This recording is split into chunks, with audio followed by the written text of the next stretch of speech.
Good morning. This is Cynthia A. Johnson with Stand Up Now. Thank you for tuning in to this show. I hope you find this half hour enjoyable and inspiring as we showcase regular people from the city of Detroit who are doing great things and really making a difference in our city, the city of Detroit.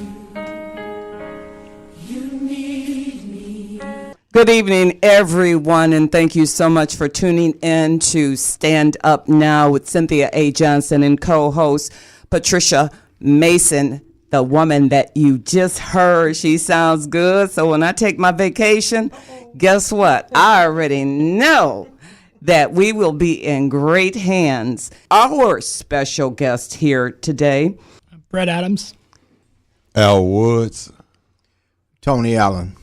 Tony Allen, would you please tell us a little bit about you and why I asked you to be here today, and about the organization that you're with? Okay. Currently, I'm the clinical supervisor of a substance abuse treatment facility in the city of Detroit, sponsored by Detroit Wayne Mental Health Authority.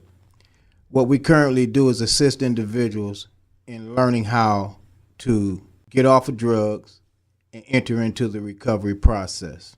Currently, I am a recovering person as well. I have 26 years in the process of learning how to stay away from drugs. Woo! We need a clap.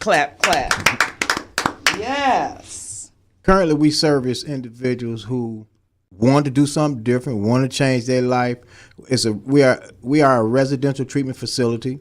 We can house up to 120 individuals. Right now, we have about 100 total. We have a treatment portion of the program. As a matter of fact, we have two facilities, male and female. The male facility is in the city of Detroit, and the female facility is in Highland Park. What's the name of the female facility? The name of the female facility is Naomi's Nest. Okay, let me ask you this. And I know this is going to sound crazy, but we're in the times that we're in right now. You have a female and male facility treatment. If a born man comes in as a woman, how do you handle that? Or do you even deal with transgender? We've had situations like that, and what we had to do is refer them to another facility because of the population we serve. See, we serve a population of not only just people just coming in wanting to be there, but also we service a population of the criminal offenders. And a lot of these individuals have different lifestyles as well. So we wouldn't want to put an individual in an environment like that because it necessarily wouldn't be safe for them. So we would transfer them to a facility that's more equipped to treat those types of individuals. Interesting. That's interesting. I'd like to get back on that, but not right now. Again, you're listening to Stand Up Now with Cynthia A. Johnson and co-host Patricia Mason. Our phone numbers here, if you have any questions whatsoever for any of our guests, please don't hesitate to call us at 313-871-6094 or 313-871-6095. By the way, you can listen to us worldwide by simply going to www.gospel1440.com. We'll get back to you, and any of you can just chime in. I just ask that we respect each other and one person at a time. Tell us a little bit more about you, Mr. Brett. Well, my name's Brett Adams. I'm coming up on 3 years of sobriety. Woo! Congratulations. Yes. Just about a month away. Actually, what's today, the 8th? Say the 8th? Yeah. Today is the 8th. It's 1 month from today. It'll be 3 years. Okay. In recovery from addiction to alcohol and all sorts of other, behaviors.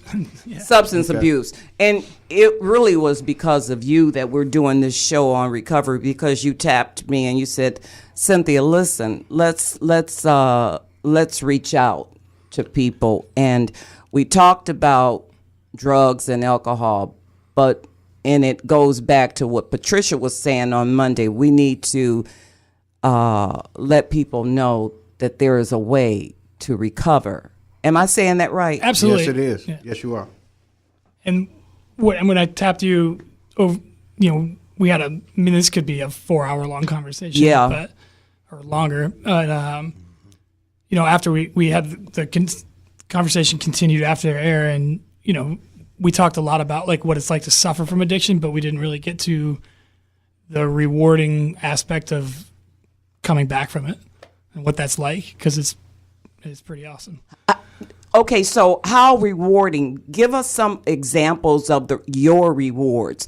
What has happened to you? How has leaving drugs and alcohol, how has it affected you? How good is it for you? And was it as easy as I'm thinking that you're saying it? Was it easy? Was it easy to stop? Was it, I don't know if I'm asking the right questions. No, yeah, for sure. I mean, for me, this past time, the first 10 days were real, real rough. And then from there, it just like, it started getting better, and it hasn't stopped getting better since. Is that right? Yeah, no, every day seems like, I mean, it's ups and downs here and there, but like, it's on the up.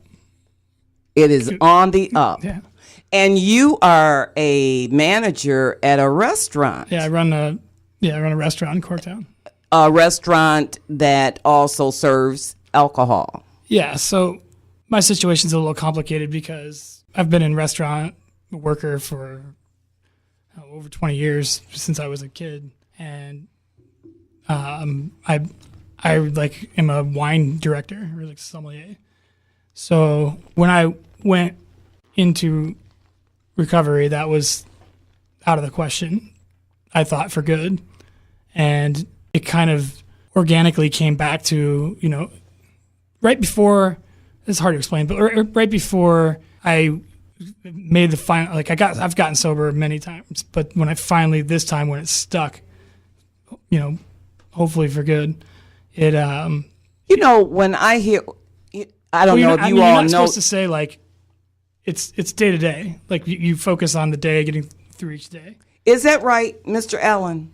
In the process of recovery, it is suggested that you take everything a day at a time. Yeah, that's because what I mean. of the disease of addiction. It's so cunning, baffling, and powerful that, especially when you have a long experience and extensive history of substance abuse, in and out of treatment, it is suggested that once you get to that point, that you take things a day at a time. And yes, the answer to your question earlier, is it possible? Yes, a person can recover if they put it in their mind and make their mind up that this is what they want to do, and they enter into a treatment program to be able to obtain the skills necessary to recover, to go through treatment and recover. I believe that you have to learn how to do this, and that's what treatment is for.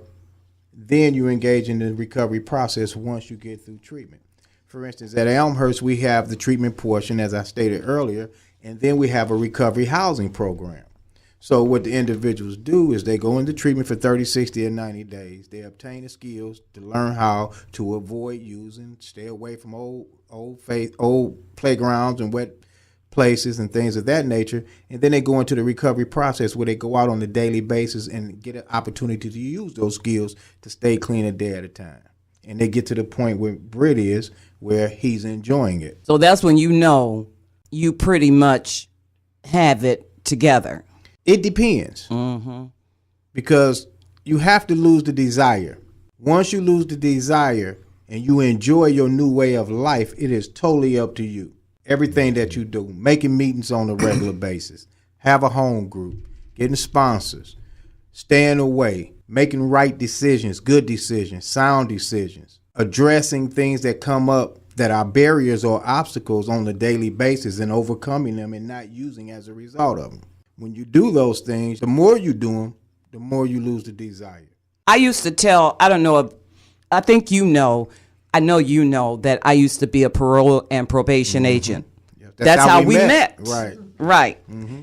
And I was one of those hardcore, get on my people type of person. I used to tell them all the time, you can do great, you can leave the drugs and alcohol alone, but if you don't change the way you speak, even the way you dress, if you don't change you, and I even tell them, if you don't change the way you speak, like N-word that, and you go around those wet places. And that's another thing, too. Don't worry, Alvin, I haven't forgotten you. I see you over there, and I want you to join in anytime. Be ready to go. Yeah, because I know you have a lot to offer to us. True. And like Brett said, this could be a 4-hour. We could have a 4-hour conversation, and still we need more time. You just made a statement, the way you dress, the way you say things, and that's true, but it all begins with the thought process. It's the way you think, what decisions, your belief systems. Those are the things that you have to work hard to change. And sometimes that'd be real hard. It depends on the individual, how bad and how hard and how much they really want this change. I have had people who's been in treatment going to, like, they're trying to dry out from, what is that? What's the one where you go for 3 days? Detox. Okay. And they start feeling better. And then I've heard people say, well, I don't need the rest of the 60 days. I know you've heard that. What about you? Yeah. What about you, Alvin? Definitely. Have you ever been in treatment? Talk to us a little bit about your experience. Well, as I said, I'm a former addict from 1970s. I've walked away from heroin in 1978, which is 39 years ago. Woo! And Yes. It's has a lot to do person's mindset, of course, how they think, if they're tired or not. Because if they're not tired, they're not gonna. It's what they want to do, and one of the main things that is necessary in order to, I say, would help. What I found is a change of environment, because it's so hard for, especially a drug user, a heroin user, or something like that, crack user, whatever, try to get away, and you're still staying around the same people and in the That's same right. environment. So for me, what helped and assisted me is the fact that when I got tired, I was done.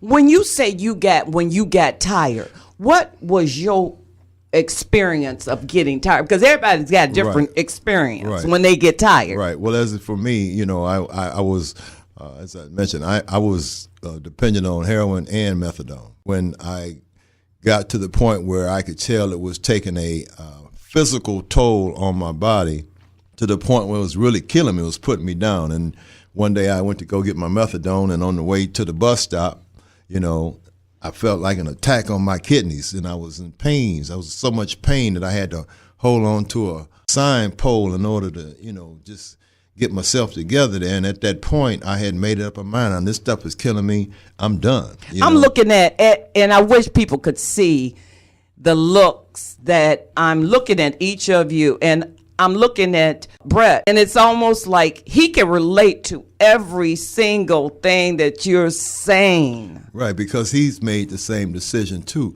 See, the thing is, he made the decision. He woke up and he said, look, this is not me. You know what I'm saying? He didn't let it take him all the way out. See, many people let it take him all the way out, just like they're going to go OD out or die or whatever, or either die in a car accident or whatever. He realized that he couldn't go out that way. That's why he made that stop. That's why he made that detour, And that was, same thing with me. I realized, I knew, hey, I couldn't go out like that. And so I was done. But what helped me was the change of environment. Because if I tried to, if I stayed in the same environment that I was in, it would not have helped in my recovery. Now, and I agree with that.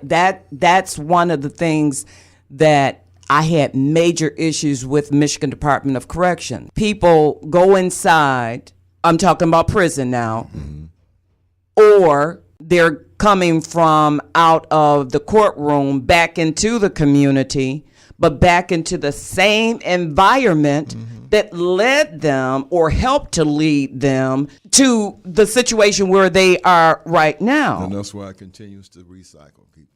And it keeps going on and on and on. There's somebody out there right now who wants to quit, but they have family, and especially the mothers. I hate to tell y'all this, and by the way, happy National Women's Day.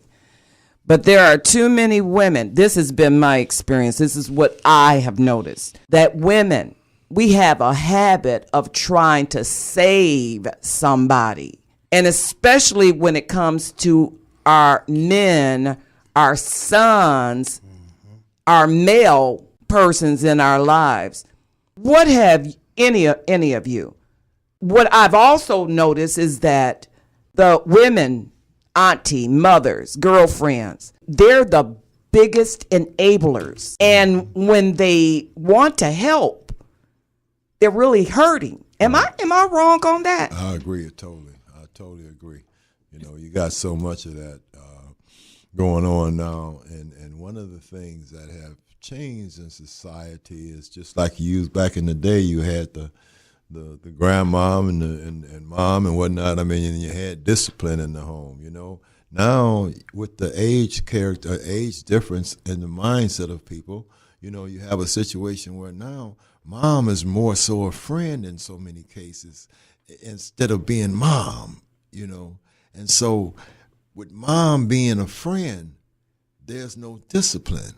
You know, and she. How are you gonna say that with a mother and she's got a son who's 40 years old and he's still addicted? He's no baby. Well, the thing is that he made those decisions, and now let me retract too. As far as no discipline, I mean, there can be discipline. I mean, everybody's going to try to discipline, but everybody disciplines differently. You know what I'm saying? Some parents do discipline. I know there's a lot. Are of you women out there. talking to those parents before their children get on drugs or start using drugs, or are you talking about overall? It starts before. You know what I'm saying? It starts before when you start giving a kid everything they want and they don't have to earn it, and there's no discipline, and then you got to do everything you want to do to keep that kid happy. The kid wants to throw a tantrum, so you go and buy him something to keep him from having the tantrum. Yep. You know what I'm saying? Or he wants to do this, he wants a cell phone, and he going, you know, so you go buy him a cell phone thinking that it's going to help him to change his behavior some kind of way, when all along it's just doing something to make it worse. That's right. Mr. Allen. Well, first of all, it's hard for a mother to just let her son just go, or her daughter to just go when they get caught up in these situations. One of the things is they have a lack of understanding of how substance abuse work. They have a lack of understanding of what enabling is. They have a lack of understanding of what codependency is. That's my child. That a mother carries somebody for 9 months, they not just gonna give up on them. They think they got a cold or they sick, and they gonna keep holding because they don't want them to get hurt. They rather to give it to them, help them get it, instead of them being out there in the streets doing it.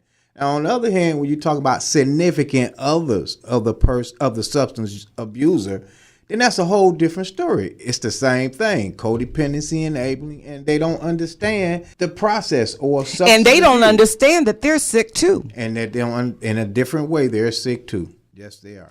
Talk to the parents, the enabler. Just like it's a support group for the abuser, there are support groups for family members. So if you want to be supportive of an individual that's in the process of recovery, get involved with a support group called Al-Anon. Al-Anon. Al-Anon. Understand how to be supportive of the individual that you are trying to help, other than thinking that every time they want something, I give it to them. That's not the best way to always help. I see it a lot. I see mothers, on a regular basis, catching the bus in the cold to make sure their grown sons, got what they need when they're in treatment. Like what, for instance? Like clothing and money and things of that nature. I mean, my mother took care. She looked out for me. She never put me out when I was going through my addiction. So, I understand.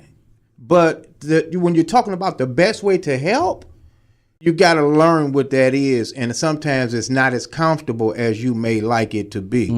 But in the end, you're going to have better chances of that individual actually recovering, getting into the process of change, and never having to go back to that situation. Now, again. Brett, on Monday, Brett had said, and I wanted to touch base on that, but he had said it's better for the parents to love on their child who's using. And I understood you to say, and I could be wrong on this, I understood you to say that they shouldn't put the child out or the abuser out. Can you? Yeah. Well, within the context of that conversation, I think it wasn't necessarily like parents, but the people that I know that have succumbed to addiction and passed by heart attack from cocaine or suicide, or, I'm thinking of one person in particular that like can't stop drinking. They don't have anyone Support. and the people that they do have are also going through similar circumstances or have something going on in their life that doesn't allow them to be supportive in any kind of way that's helpful. Is it possible that person put himself through that situation and they burnt bridges? Oh, absolutely. And when it comes to like recovering from your addiction, like it's on you, I think. Like it's your responsibility to recover from your addiction. And and I talked about last time with like something that like regret's the right word, but I kind of force-enabled people, or I forced people to enable me. Manipulated friendships in such a way that they would let me come stay at their house and I'd dry out and whatever, and then like, oh, there's gin over there, like in their house, and it's like, oh, they're not looking, like, and then so like they think that I'm drying out and I'm kind of just maintenance drinking till I can get myself back to where I can go back into it. And like, you have to completely change your environment. That is the key. And the first time that I went through a medicated detox, I was in the hospital for 3 days, and I literally left the hospital and went back to work. I walked from the hospital to my job. And, in most drug addictions, you're addicted for longer than a very short period of time. It usually takes a long time to get to the point where you want to be done with it. So it takes time to decompress and process all of the things that you've been through and all of the chemical trauma that you've put on yourself and the fog of war that's in your brain from living that way all the time, to where the first process is you have to walk through the fire. You have to get through the withdrawal and keep one foot in front of the other. And in the AA meetings that I was going to in the beginning, they say like one day at a time, but sometimes a day is 15 minutes long. Sometimes a day is 5 seconds long. Sometimes a day is like you see an opportunity to pick up, and you literally have to like in the moment be like, I'm not going to do that. I'm not going to do that. I'm not going to do that until like you get past it. And it's a building of all those small moments over the course of, the first 100 days is a big deal. Like after you hit that 100-day mark felt like 1,000, like I felt like it was like my 200th birthday. Like I was like, so once you hit that 100th day or whatever the amount of days, and if you then the many times that you've done that, and then you pick up, how do you feel? Do you what's the feeling then? The first time that I did this, I made it 78 days, and then I picked back up, and it was like I was walking by a liquor store, and I was like, I could have a tall boy. It's all right. Like I'll just have one, and like see what it does, and then like immediately, the tall boy is like, okay, well then like the next day, you feel kind of guilty, and then the next day like, oh, and then like you get drunk, like fully drunk, and the regret of it is so intense that the only escape from it is more. And You agree with that, Alvin? I'm listening. I mean, I haven't experienced it, but, exactly like that. But, I can relate to that. Well, I'd like to tell a story, if I could, that I find interesting, and most of you will too, I'm sure. I know a man whose mother used to send him to the store as a child, as a teenager, to get liquor. And so he became addicted to liquor. He's been sober 25 years now, and his turning point was when he had his child. He was going to the store to get some liquor and leaving his baby at home by himself as an infant. And he said, it hit him that minute. What am I doing? He turned around, went back home, never drank again, because he thought the house could catch fire, anything. He had that aha moment. His child saved him. And he threw his cigarettes down too. He said, I don't need these either. He hasn't drank since. We are almost out of time. I want to give you, Mr. Allen, a couple of seconds. Please give us your what I like to, recovery stage. if there's anyone out there that would like to do something different other than using drugs, learn how to stay clean and sober and engage in the recovery process, call this number right now, 1-800-241-4949, and we'll be able to assist you by coming to Elmhurst Home and changing your life. Give that number one more time, please. 1-800-241-4949. Last couple of seconds, both of you, Alvin and then Brett. Well, you can always get away, and it's all in your mind. Make up your mind, and you can do it. Brett? Prodigal son, you can always come home. And I'd like to thank all of you for tuning in to Stand Up Now with Cynthia A. Johnson. Thank you, my dear friend and co-host, Miss Patricia Mason. And thank you, and good night, Detroit. God bless you all. You know what? You know what? You know. We love y'all. Bye. Goodbye. Gospel 1440 AM. SW.